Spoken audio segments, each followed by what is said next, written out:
What a beautiful cover. Hey guys, it's Michael Troy. Today we're looking at Here Comes Daredevil, The Man Without Fear, Issue 1, Facsimile Edition.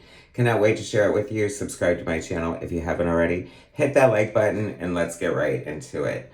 So, I love facsimile editions. They are reprint replicas of single issues of comics. Marvel has been thrilling me with them lately. DC has been doing a bunch of fun ones as well. DC refers to them as artifact editions. You know, Marvel and DC always have to have their slight differences, but they're basically the same thing. So the new Daredevil series, driven by Charlie Cox and Vincent D'Onofrio, is returning. Very excited. So that is clearly the reason why they are reissuing issue 1 of Daredevil.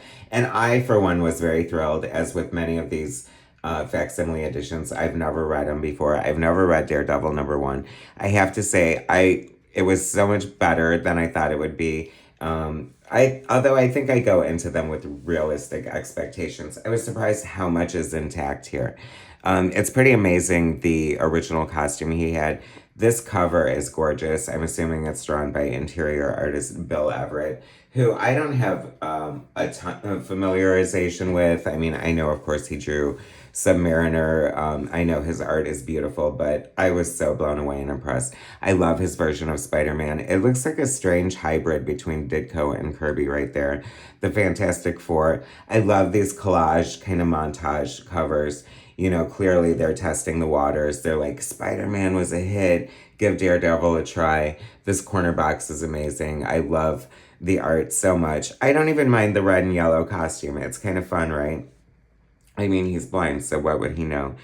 Karen Page, Foggy Nelson, you know, who would go on to Daredevil legend lore. So much is intact here.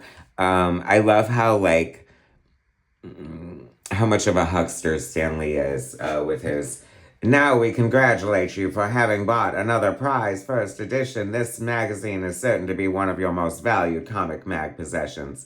Like, no buyer's remorse ever with a Marvel comic, because Stan the Manly is going to be there telling you how amazing it is and what a sound purchase you've made throughout the entire issue. Written by Stan Lee, illustrated by Bill Everett, lettered by Sam Rosen. So we're getting a little letter credit at this point. Historically, comics didn't give credit to letterers and colorists. I don't know who the colorist is, but the colors on this are sublime, as you will see. Love the splash page. This is so fun. I just love it so much. Love seeing the old ads. You know, this... I'm glad it's on, like, better paper. Some people want them to be all on newsprint, but I argue we're getting a better printed version and we get to see the art showcase more. So as long as it's not like super slick paper, which it's not in this case, I'm okay with it. This art, excuse me, directly lifted from the corner box, or I mean the corner box directly lifted from this panel, which I love. There are so many great things going on here. Fogwell's Gym. You know, I was really blown away of the true artistry of Bill Everett. I mean, he is swinging for the fences, pulling out all the stops. I love the choreography. The villains, were villains at this point, but the guys that Daredevil is beating up have like kooky, real distinctive faces that I love. Everyone does. It's good, you know, it's sort of reminiscent of Charles or Chester Gould's Dick Tracy and that aspect.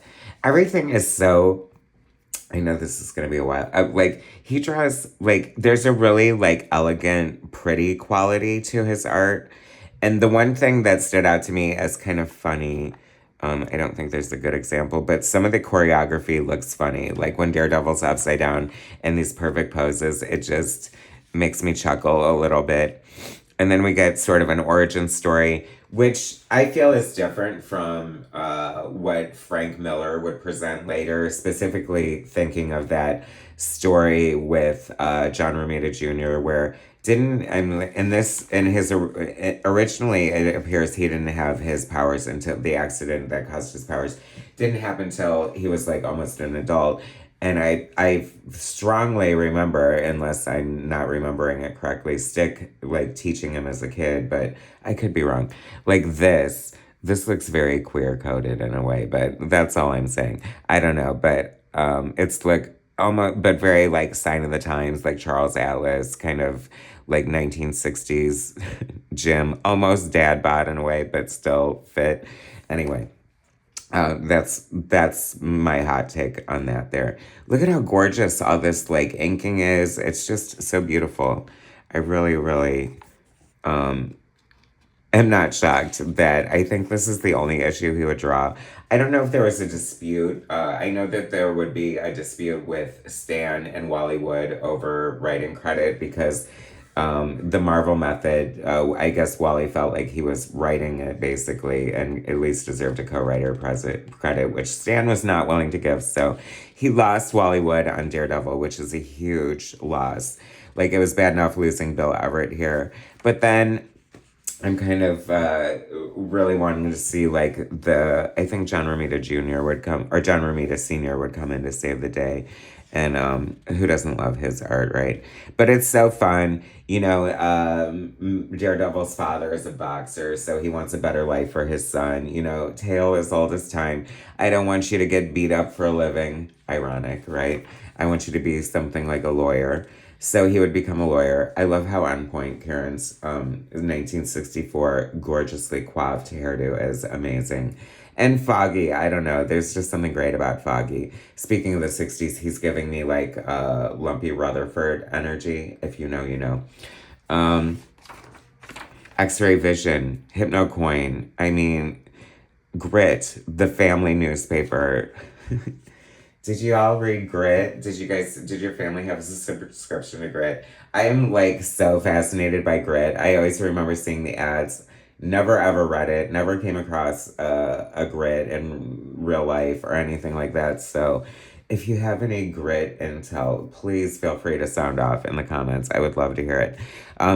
So clever. I don't know who's throwing what here, what Wally Wood came up with, what Stan came up with. But there's so much genius, like, to this whole character. A blind lawyer, you know, who fights crime at night. His billy club, or his blind cane becomes a billy club.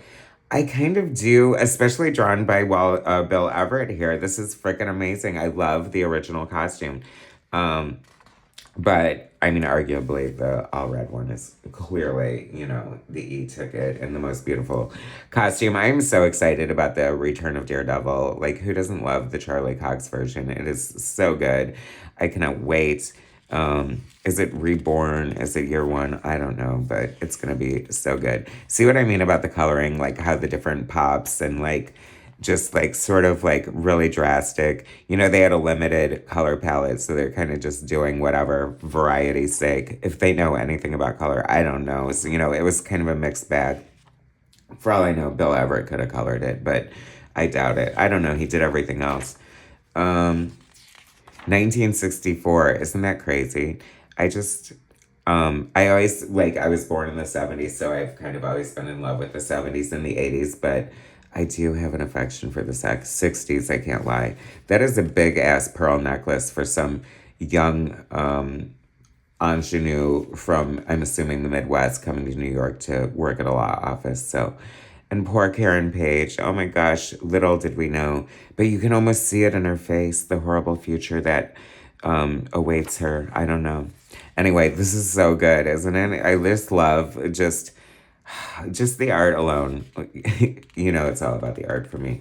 But that said, like, the story is so fun and like flowing and compelling, and just like the little nuggets are there. This is feels like such a 60s Marvel trope too, ending with like the character and reflection, with the reflection or the silhouette of them in character. I love that trope.